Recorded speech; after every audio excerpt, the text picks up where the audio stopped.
kemiskinan. Ya, angka kemiskinan. Keluarga miskin cenderung memiliki pendapatan yang lebih rendah dibandingkan dengan orang dari keluarga tak miskin.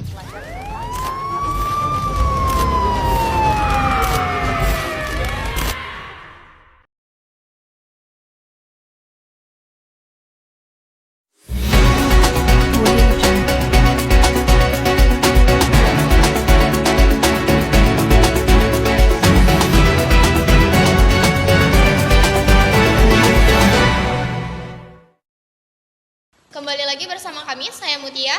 Saya Josebet. Indonesia adalah salah satu negara berkembang yang dihadapkan pada masalah kemiskinan yang tidak bisa diabaikan. Angka kemiskinan di Indonesia setiap tahunnya seolah tidak pernah berkurang. Badan Pusat Statistik atau BPS merilis garis kemiskinan pada bulan September tahun 2002 naik jika dibandingkan dengan pada bulan Maret di tahun yang sama.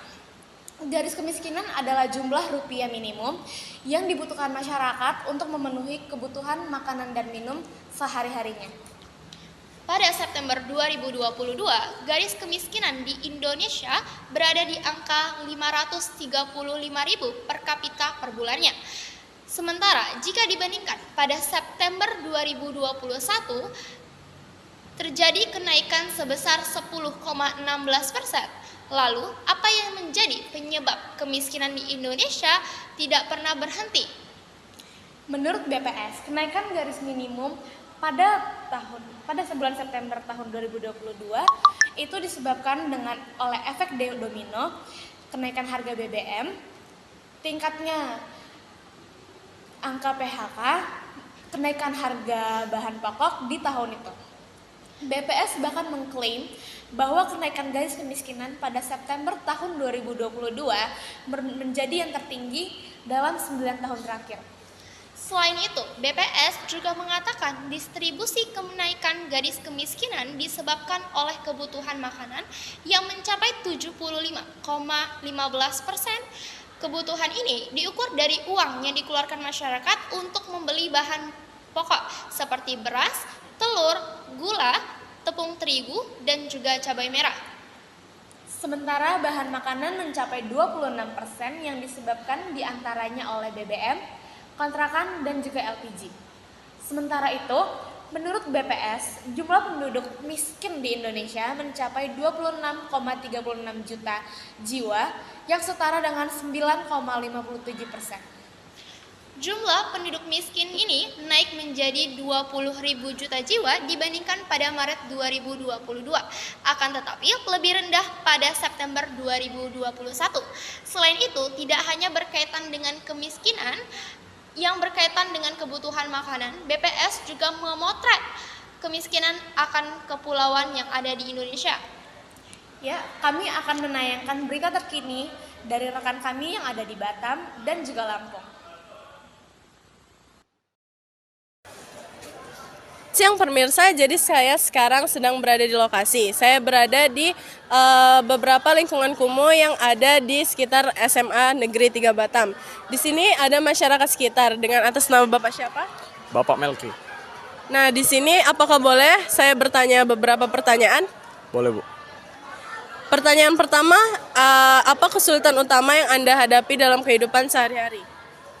Kesulitan yang paling utama, saya nggak bisa memenuhi kebutuhan sehari-hari saya sih, Bu. Kayak saya makan aja masih perhitungan gitu, Bu, buat hidup saya sehari-hari. Selanjutnya, bagaimana akses Anda terhadap pelayanan kesehatan, pendidikan, dan bantuan sosial? Kalau pelayanan agak susah sih, kayak kadang ke puskesmas harus nunggu lama, kadang obatnya pun nggak ada. Kalau misalnya pendidikan, sekolah anak sih gratis, tapi kayak buku dan seragam harus kita yang beli sendiri, jadi agak ribet gitu, agak berat juga kan. Selamat siang pemirsa, hari ini saya sedang berada di Jalan Raden Imba Kusuma Ratu, Kelurahan Sumberjo, Kecamatan Kemiling, Bandar Lampung. Saya sedang berada bersama salah satu warga dengan Bapak siapa? Dengan Bapak Bona. Apakah Anda merasa suara atau masalah Anda didengarkan oleh pemerintah atau masyarakat sekitar? Rasanya sih enggak, kadang kalau kita ngeluh soal harga bahan pokok itu enggak didengarin. Paling suara kita cuma didengarin pas waktu kampanye doang.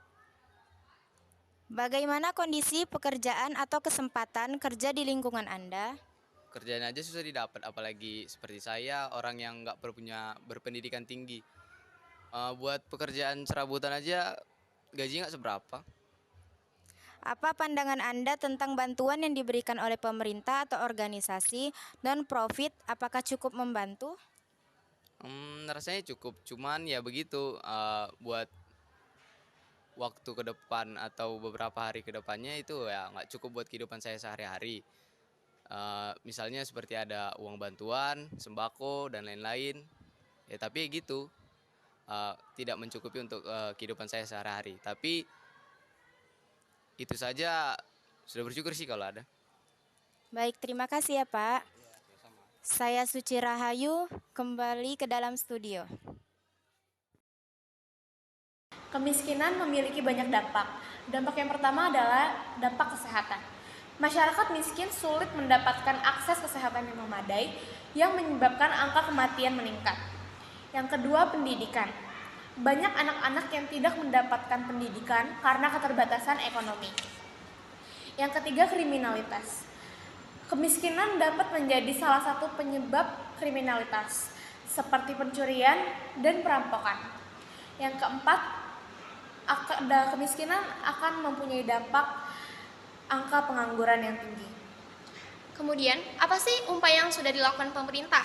Yang pertama, sudah meluncurkan program bantuan sosial seperti BLT, bantuan langsung tunai, ada PKH, program keluarga harapan, dan juga ada Jamkesmas, jaminan kesehatan masyarakat. Yang kedua, telah melakukan reformasi birokrasi untuk menyasarkan masalah utama pembangunan. Kemudian yang ketiga adalah meningkatkan sumber daya manusia melalui pendidikan dan juga pelatihan vokasi. Kemudian yang keempat adalah menyediakan perumahan terjangkau bagi masyarakat miskin yang berada di perkotaan. Kemudian yang kelima adalah menyalurkan anggaran Perlinsa melalui transport ke daerah dan pembiayaan investasi. Sekian dari kami, saya Mutia. Dan saya Josebat. Sampai jumpa lagi.